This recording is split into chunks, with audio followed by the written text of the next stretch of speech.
Okay, welcome to High Cheese with Darren Maloney. Today is Friday, August 5th, 2022. And is there a more dangerous person than Nancy Pelosi today? What she did over the past week when visiting Taiwan is the most irresponsible, the most self-centered, and the most dangerous act of an elected official in recent years. Essentially what she's trying to do, I think in her evil mind, she's trying to provoke a war between the United States and China.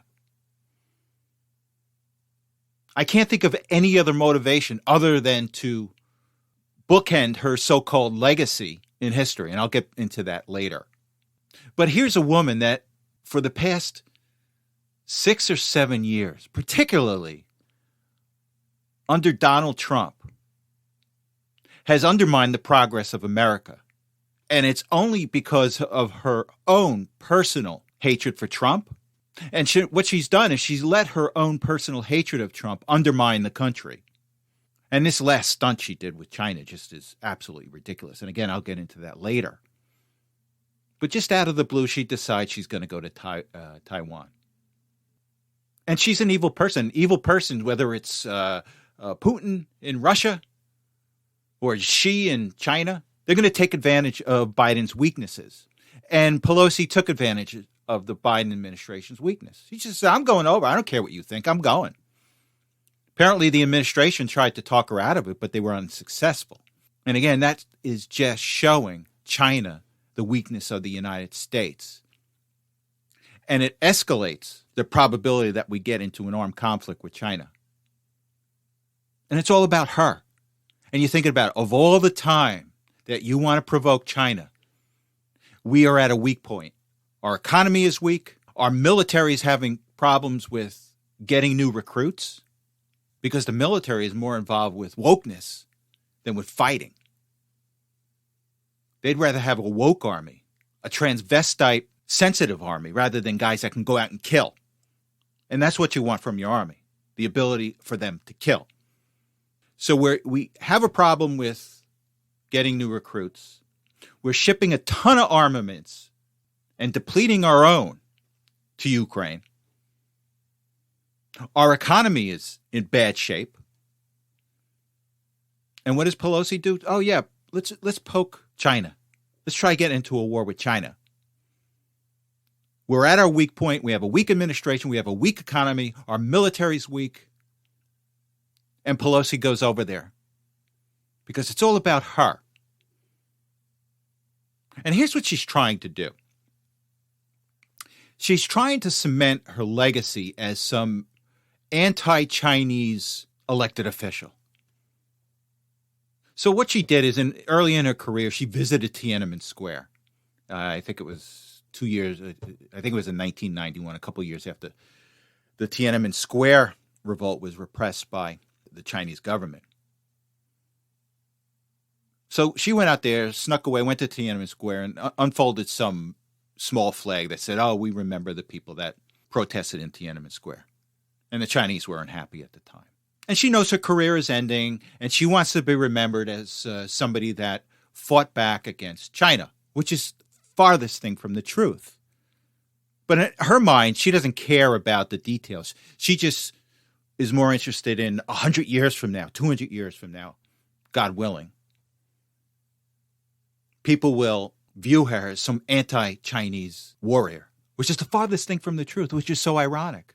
But it's all about creating fakery with Pelosi.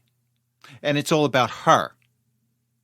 And it's all about her being evil. Now, if Pelosi was such an anti-Chinese elected official, where was she when China was let into the WTO, the World Trade Organization? Not a peep from her. Or when Dianne Feinstein's driver was exposed as a spy for China? Not a peep from Nancy. Or how about the slavery in China, the Uyghurs, the Muslim Uyghurs? Not a peep. Did she say anything to Nike about all of the sneakers and paraphernalia that's manufactured in China by slave labor? Not a peep by Nancy. But she wants you to believe she's some great anti-Chinese warrior because she got a photo op in Tiananmen Square and she went to Taiwan and increased the probability of war with China. And not just that, she's doing it when we are weak. We are not strong. And again, you think about what Pelosi has done over the past 5 years. She's oversaw 2 fake impeachments of the sitting president of the United States. She failed to work with the sitting president for any infrastructure bill. You think about all these trade agreements over the years that benefited China at the expense of our American workers. Oh, that's anti-Chinese? Oh, yeah, Nancy. Is that anti-Chinese? Remember when she called Trump a racist when he wanted to shut down incoming flights from China? That's not anti-Chinese. That's anti-American, Nancy. And remember when she tore up Trump's State of the Union speech? Again, this is all about her. It's not about what's best for this country. It's all about her because she is the epitome of an elected official that just wants power. And the perfect example of her quest and lust for power is when she elbowed out a poor kid, Myra Flores' kid, during a photo op when she was sworn in. So again, this is all about Nancy. She wants to be remembered as an anti-Chinese person. She thinks this is a perfect bookend for her career. Tiananmen Square in 1991, Taiwan in 2022. Well, Nancy, we're not going to remember you as some anti-Chinese patriot. We're going to remember you as one of the queens of the swamp. And you know what's funny? This move that Pelosi did to visit Taiwan, and this in her mind, she probably thinks this. She probably thinks that she is Helen of Troy.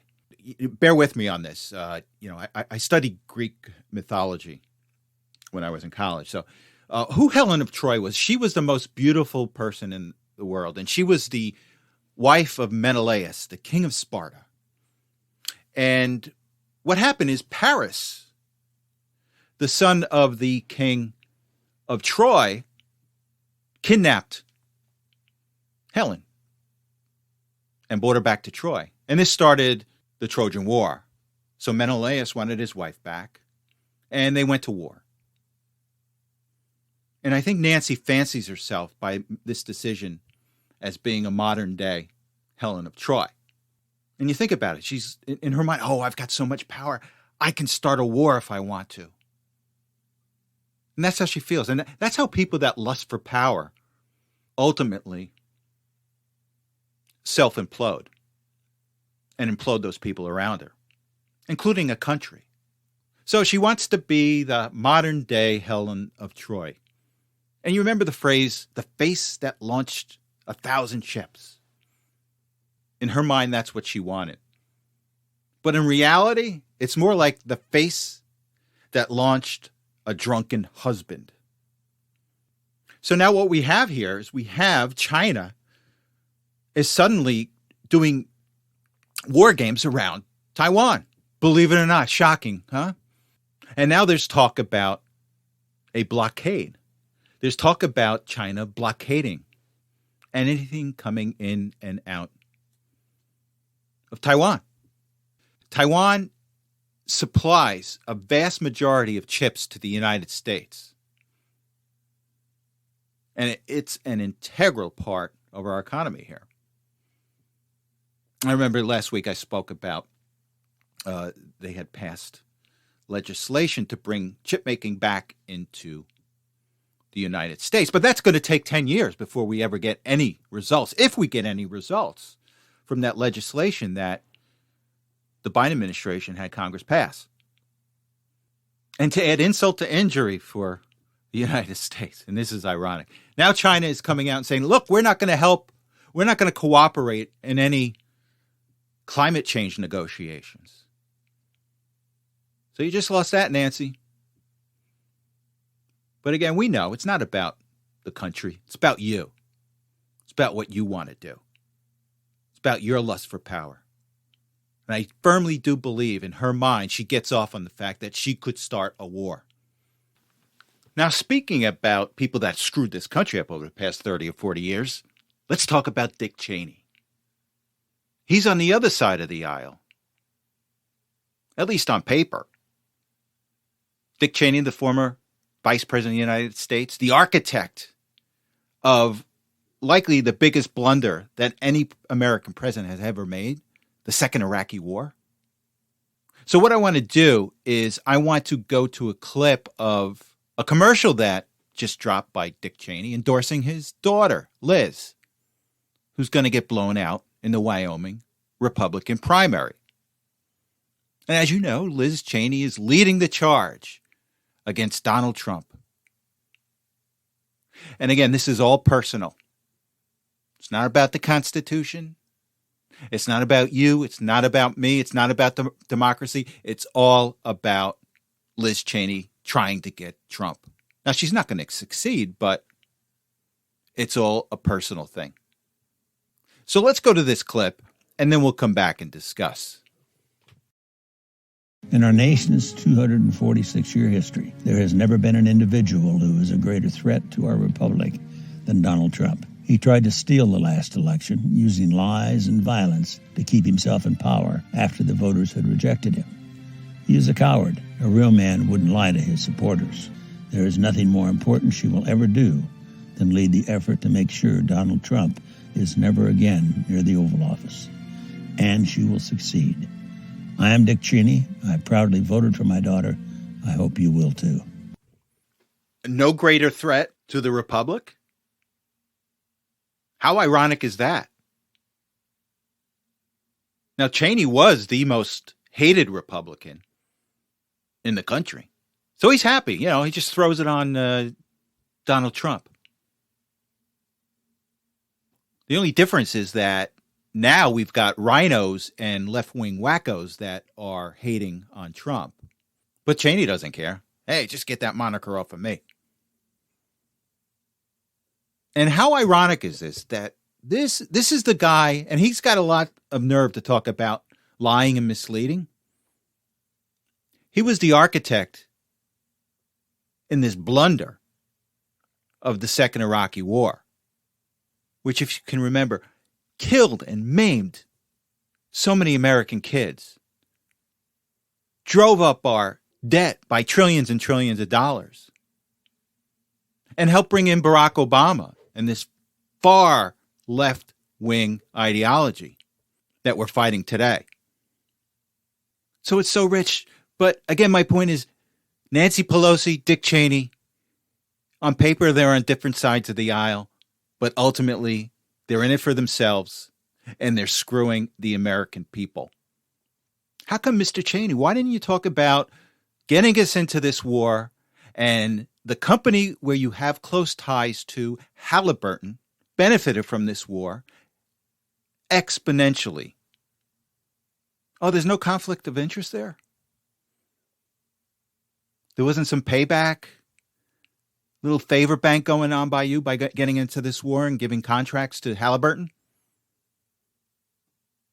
You know, just seeing Cheney again, just the foolishness of the American people to believe this guy, to believe the whole dog and pony show that they put together. And I still remember it was Colin Powell going to the UN and presenting this whole bizarre narrative about weapons of mass destruction that Saddam Hussein had. And they had cartoons. He was using cartoons and, you know, it was almost stick figures and pictures of trucks, drawings of trucks that a 15-year-old kid likely drew. It was just, the argument was so weak, just absolutely so weak. And Cheney was the architect of this. And he's got the nerve to talk about lying. So I wish he would just go back under his rock in Wyoming and never be seen again. But again, it goes back to these cohorts, whether it's Nancy Pelosi, Dick Cheney, most of those elected officials during the time period that both were in office screwed us. And I don't want to hear from this guy again. And hopefully, I don't think you do too. So we shall see. Well, on Tuesday, we had some primaries, and it was a good night for Trump-backed candidates. And I don't know who had said this, but I would give them credit if I can remember their name. That person said that in 2016, Trump took over the Republican Party. And in 2022, Trump is putting his stamp on the Republican Party. And that includes the MAGA movement. So let's go over a couple of results. And in Michigan, we had Trump-backed Tudor Dixon win the gubernatorial primary, and she's going to take on Gretchen Whitmer.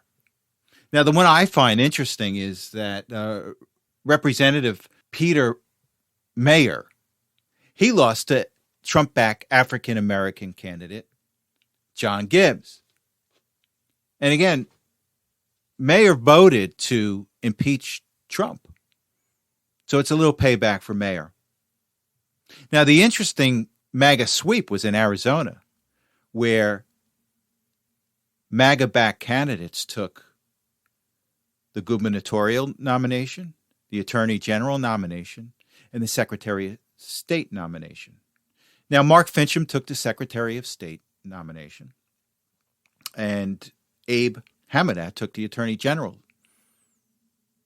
primary. And that leaves Kari Lake. Kari Lake is a wonderful candidate, former news anchor out in Arizona. And she was under attack by rhinos. Massive amounts of money were thrown against her, and she still won. And she will take on Katie Hobbs, who is the current Secretary of State. What I find interesting, though, with Kari Lake is I was watching the results come in. And Kari Lake was leading at the time by a couple of percentage points. And all of a sudden, the counting stopped.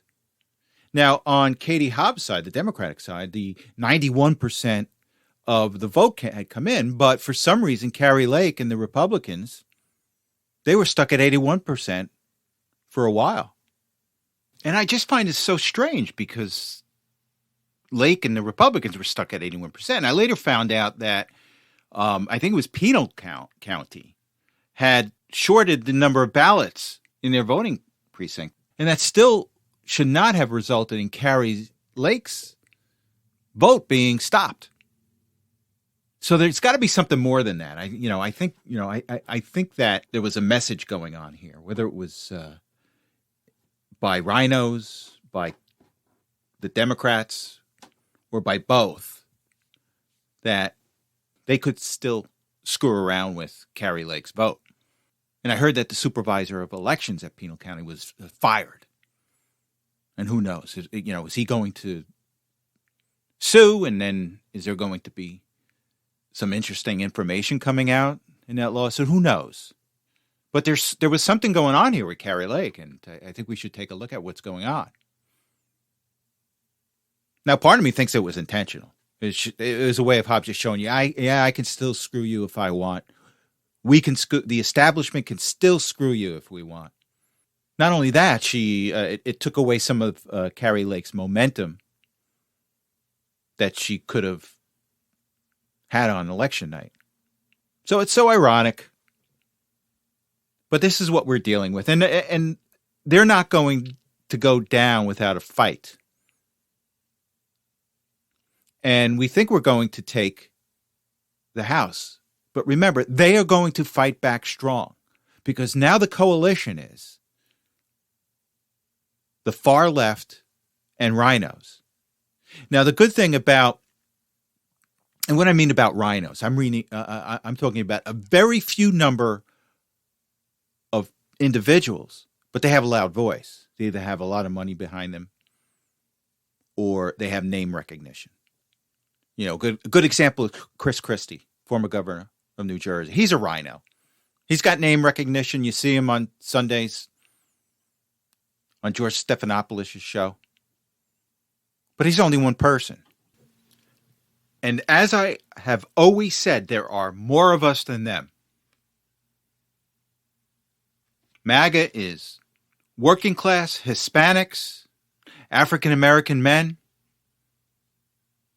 middle class, upper middle class Americans. They're figuring this thing out, and there are more of us than them. And Carrie Lake is a perfect example. The rhinos, they can throw as much money as they can at Lake, and she still won. So just remember this. There are more of us than them. You may see more of them on TV. You may read stories about all this money going to a MAGA opponent. But remember, they only have one vote. And there are more of us than them. So we shall see. Now, I want to talk about Biden's executive order number 14029, which calls for federal agencies to develop their own plans to register voters in states that use an agency's services or programs, and directs the agency to share the plans with the president without first speaking with the states. Now, essentially, what Biden's trying to do with this executive order is to bring the administrative state into the election process. Now, quite frankly, if state employees did this in New Jersey or Wyoming or a lot of other states, they would lose their job and go to jail. But Biden's asking federal agencies, federal employees to politic. And this is nothing more than politicking, because we know what's going to happen when you have federal employees on taxpayer dime going out and standing on corners and trying to solicit voter registrations. And we know what's going to happen once these voters are registered. They're going to go directly to the DNC. And this is a serious problem in the sense that I don't think it's constitutional. B, I think it's unethical for any federal employee to become involved in the election process by soliciting voter registrations from people. And there's two things the Republicans have to do. They have to let these agencies know that the Republicans are watching. So what they should do is a FOIA request on each of these plans that the agencies are required to submit to the White House. And the other request they should make is copies of all registrations that were solicited. Now, that may be held up by the White House attorneys. But even with that said, it sends a message to let them know that we are watching. And if we can't get those copies of voter registrations, at least we should know the policy that has been implemented and the chain of custody of these voter registration documents. So with that said, you can put everyone in that bureaucracy on alert that they potentially could be FOIA'd, and their actions involving signing up people to register to vote is being watched. And I just find this absolutely bizarre. You're paying federal employees to, I'm sure in some cases, to stand on corners, to solicit voter registration forms from residents, or if some subgrantee receives a grant from the federal government, and you've got some department head from the federal government asking those that receive federal grants to, hey, I need your help on this. Can you sign up 6 or 7 people? Can you get 6 or 7 people registered? That's what's going to happen. Because I know the game that goes on. These people that receive these grants, they're going to be more than willing to sign up people to vote. And again, as I said before, these new registrations are going right to the DNC. And through a FOIA request by the Republican Party, you can find out with the chain of custody how these registrations are winding up with the DNC. So I hope they're on top of this, the Republican Party, because this is one of those cases that if they don't act now, it's going to make it much more difficult for us to get information from the federal government on this. And I think that there was a number of secretaries of states. Now, remember, it's the secretaries of state in most states that oversee the elections. I think there were 17 or 18 that said they have a problem with this, and they sent a letter to the White House. And one of the things they brought up, one of them, I think it was in Wyoming, they said that this executive order is actually unconstitutional because, as we all know, it's the state's legislatures that set up the voting process in each state, not the federal government. So this is going to be interesting as we move along on this thing and as we get closer and closer to the November election. And I think hopefully the RNC is on top of this. So with that said, we shall see. So I think it was 1 or 2 episodes ago, I had talked about a Dartmouth climate change study. And the result from the study was that those economies in warmer weather, like Canada and Russia, benefited from global warming because it extended their crop season, or it extended their ability to grow crops. Well, that's a good thing. Now, let me just read an article here, and it's from CNBC. And it says here, parts of the Great Barrier Reef show highest coral cover seen in 36 years. So it says here, 2/3 of the Great Barrier Reef in Australia recorded the highest amount of coral cover in nearly 4 decades. Though the reef is still vulnerable to climate change and mass bleaching, a monitoring group said. So the article goes on to say that apparently coral recovers. Now, there's this thing called bleaching, and apparently these climatologists or these pro-climate change group are blaming warmer weathers on this thing called bleaching. And what bleaching is when the temperature of the water, and again, I'm not saying that this is true, this is what they say. They say when the temperature gets warmer, the coral expels the algae that's attached to it, which causes, they call it bleaching. It shows its whiteness. It turns white. And they say it doesn't kill the coral, but it makes it susceptible to disease. And apparently in 2016 and 2017, they had a bad bleaching problem with coral, and it's recovered from this.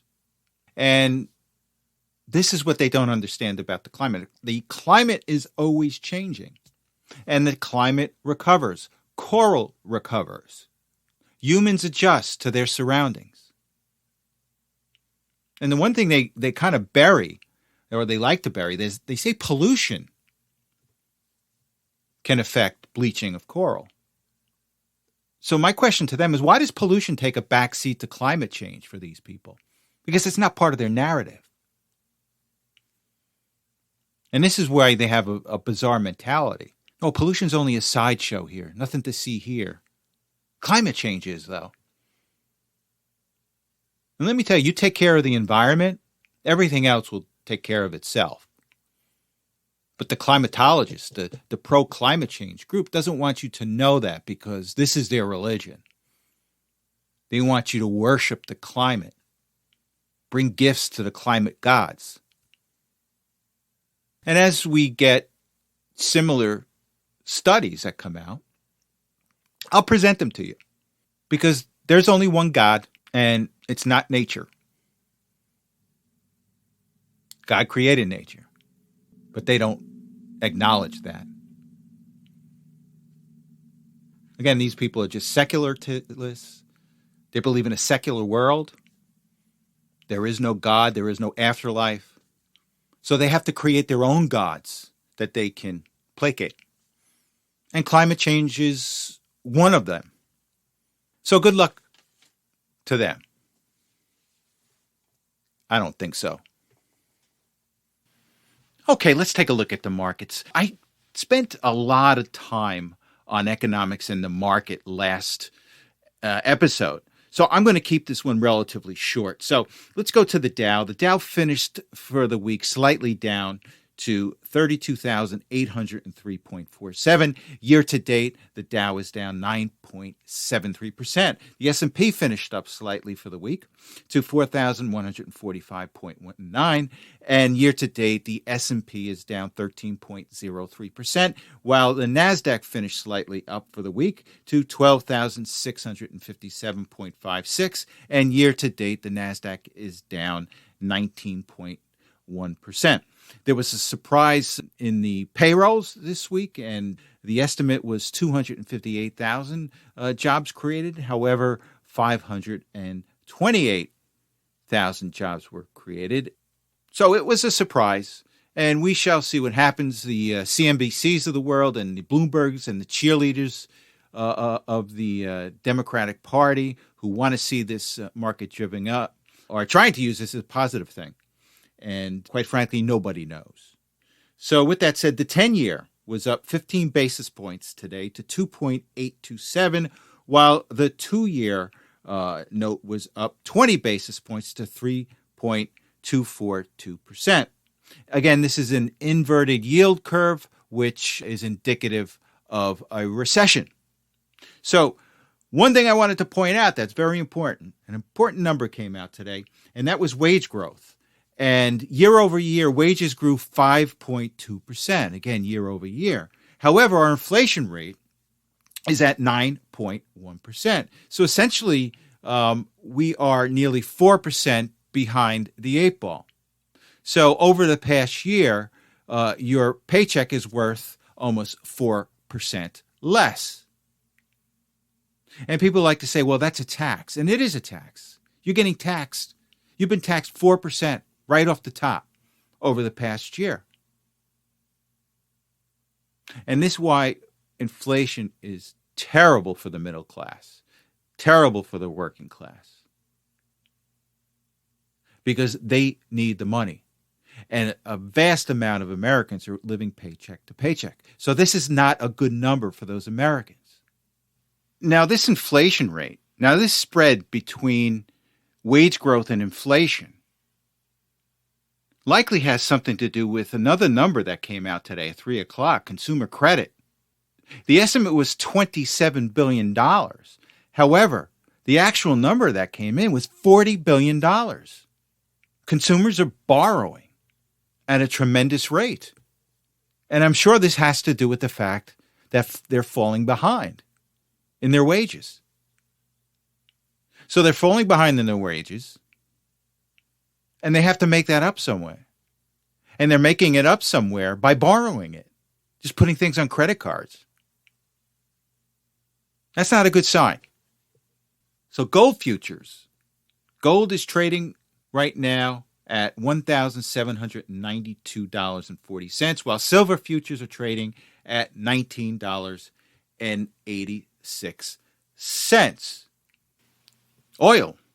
Oil futures are trading at $88.53 per barrel. Bitcoin. And right now it is 9:22 p.m. on Friday, August 5th, 2022. And Bitcoin is trading at $23,261.75. Ethereum is trading at $1,739.47. And XRP is trading at 37 cents. And looking at next week's economic calendar, there's just one item that jumps out. Next Wednesday, our CPI number is coming in, so be on the lookout for that number next week. And with that said, I want to thank you for listening. You have a good week, and I will talk to you next Saturday. And I am going to leave you with some clips from Donald Trump speaking in Wisconsin tonight. So it's about 4 minutes, but I tried to pick some of the best highlights from his speech. So again, take care, have a good week, and I will talk to you soon. It's crazy. What they're doing to women's sports is a disgrace. It's a disgrace. And it's very unfair to a thing called the women's movement, because I'm a big believer in the women's movement, and it's a very unfair thing. So whether it's politically appropriate or not, I'll say it, it's a disgrace what they're doing. How stupid is it? No teacher should ever be allowed to teach transgender to our children without parental consent. What they're doing to your children, essentially behind your back, is crazy. I mean, who would think that we'd be talking about this, let's say 10 years ago, 6, 7 years ago? Who would ever believe we're even talking about this? When Republicans retake Congress, they also need to crack down hard on Big Pharma for giving puberty blockers and other dangerous drugs to mutilate our youth. Puberty blockers. Do you think we'd be talking about puberty blockers 7, 8, 9 years ago? We will save our kids, and every federal bureaucrat who is complicit in this travesty needs to immediately be fired. You're fired. You got to be fired or worse. Another one of the highest priorities for the Republican Congress will be to stop left-wing censorship and restore free speech in America. We don't have free speech. The radical left Democrat Party is not a 50% party within our country. They're against God, guns, oil, law enforcement, voter ID, tax cuts, regulation cuts, the Constitution. They're against our founding fathers. But actually, other than that, they're quite nice, aren't they? The way they win is to cheat in elections. I really believe that. They cheat in elections. They're professionals. If they devoted that genius to fighting for us against foreign countries, we wouldn't be ripped off by every country in the world. We want to get rid of fake drop boxes. They're a fake.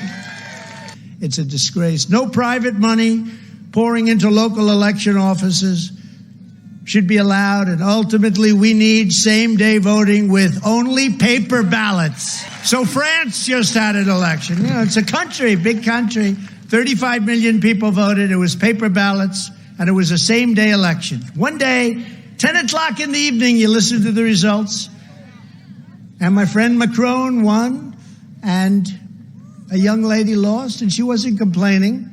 She lost. But they had paper ballots, and they had same-day voting, and you don't use mail-in ballots except for people that are very sick or military that's very far away.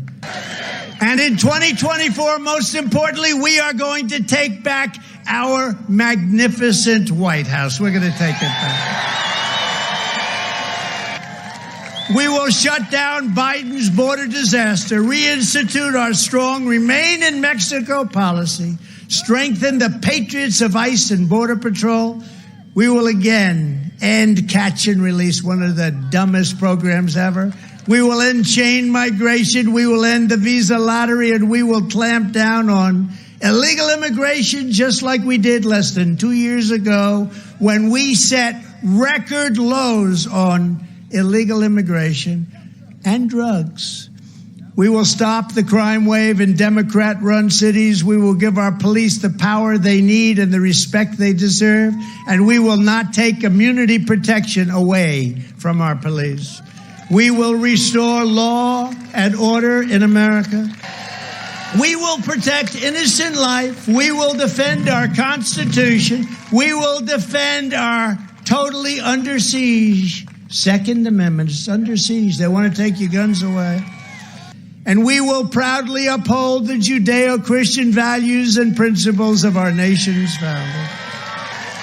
And in conclusion, our MAGA movement, the greatest movement of all times in this country and in many other countries, no matter where you go, it's the greatest political movement of all time, probably the greatest movement of all time. Together we are standing up against some of the most menacing forces, entrenched interests, and vicious opponents our people have ever seen.